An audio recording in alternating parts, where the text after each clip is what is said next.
ready to have a look at page 3 in your book. Yesterday we wrote some notes and I want to talk a little bit about those.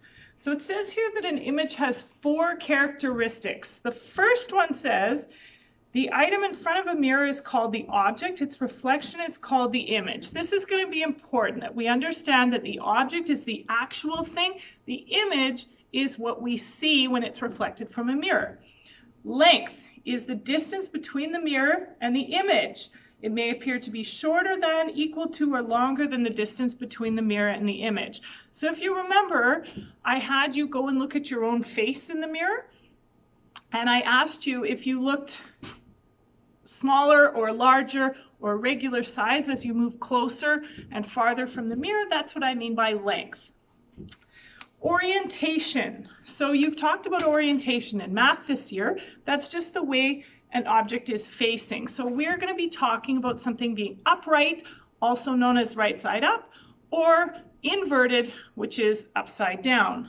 The other things we'll refer to are size, which could be smaller, regular size, or larger, and type. So we can have what's called a real image, which means when the rays bounce off the mirror, they cross. Or we may have a virtual image where the rays could go on forever and they're moving outwards and they will never cross. I now want to take your attention up here to the board. You're going to need a few colors of marker. You'll need black, blue, red, and green. If you don't have those colors, not the end of the world. It's just a little bit easier to follow along if we have them.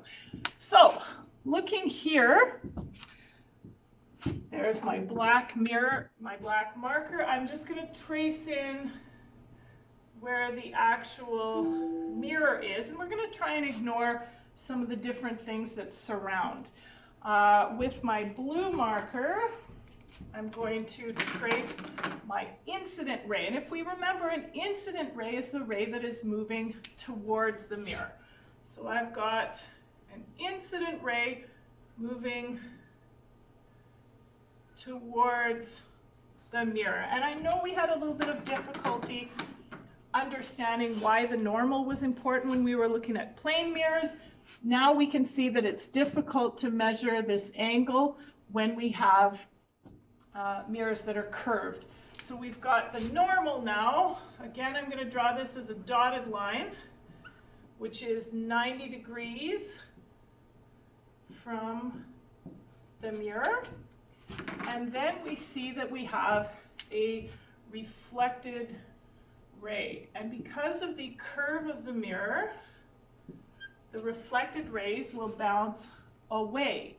So if they bounce away, what we have is what we call a virtual image. So looking at the top of our page, it says a convex mirror produces a, I look over here, there's the object, there's the image, it's small. So a small image standing, it's upright. So a small image standing upright, it reflects back a larger area than reality. So just like I asked you to do yesterday when you were looking at the side view mirrors of the car, if I stand here, I can see everything all the way over there. And if I turn my spoon just a little bit, I can sort of see even halfway around the room. So it reflects back a very large reality. An example here would be the store security mirrors that allow one person at the counter to see the entire store. We also have the side view mirrors on a car, which many of you did such a lovely job explaining to me yesterday. Bottom of the page says the reflected rays don't actually meet, so a convex mirror produces what is known as a virtual image. So let's make sure that you get all of this copied down. All right, I'm back with a concave mirror this time. Now, the interesting thing about the concave side of the mirror, if you remember from last time, is that it changes depending on you're looking from far or if you were looking up close. So we're going to look at 2 different diagrams. We're going to keep the same color coding here. So let's make sure that we continue to use that. So I've got my mirror here in black. I've got my incident ray in blue. And in case you're wondering what the C and what the B represent, so the C is the center, which is simply where the rays are coming from. And the B is the bird, which you can't see in the first diagram, but in the second one you have a bird. It would have been a lot better if they just put O for object. So the object here is close to the mirror. All right, so we have our incident rays that are coming towards the mirror. Of course, then we have the normal, and then we have our reflected rays, which are coming together and are actually crossing. But like with this mirror, when you looked and you were up close and your eye flipped over again and was upright, what we see here is because the rays cross behind the bird, it actually appears upright. If they crossed in front, like they will in the next diagram, it would be flipped upside down. So if we want to fill this in, if the object is close to the mirror, okay, if the object is close to the mirror, it will appear upright. And if you remember, it will also appear large, right? Just like it did with the shaving mirror. Whoa, that's way too big. So it will appear upright and large. And then if we move down the page, the reflected rays don't actually meet, so the image is virtual. Anytime the rays don't meet, we call it a virtual image. If they do meet, we call it a real image. All right, next. I am truly finding this exhausting and I can't wait to get back to class, but here we go. So this time we have the bird who is standing far away from the mirror. Just like you were standing far away from your spoon and looking at yourself.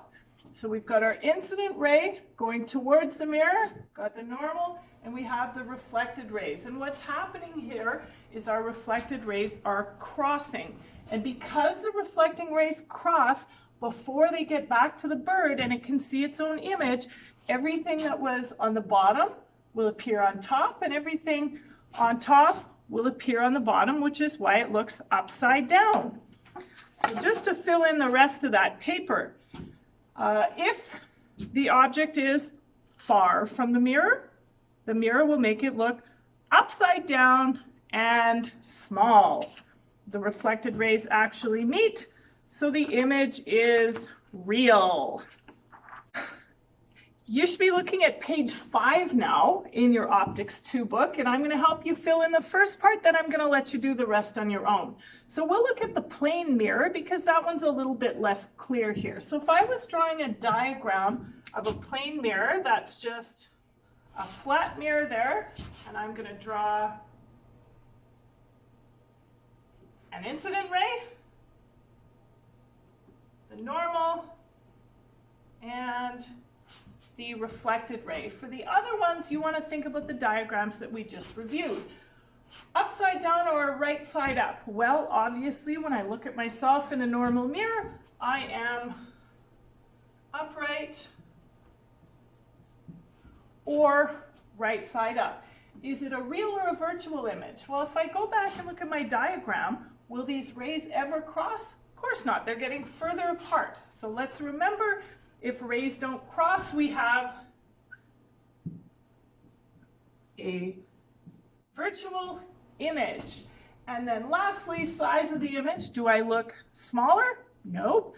Do I look larger? Nope. I look regular size.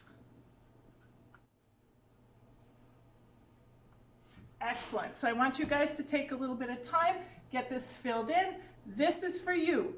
These are notes for you, so take your time, make them nice and clear.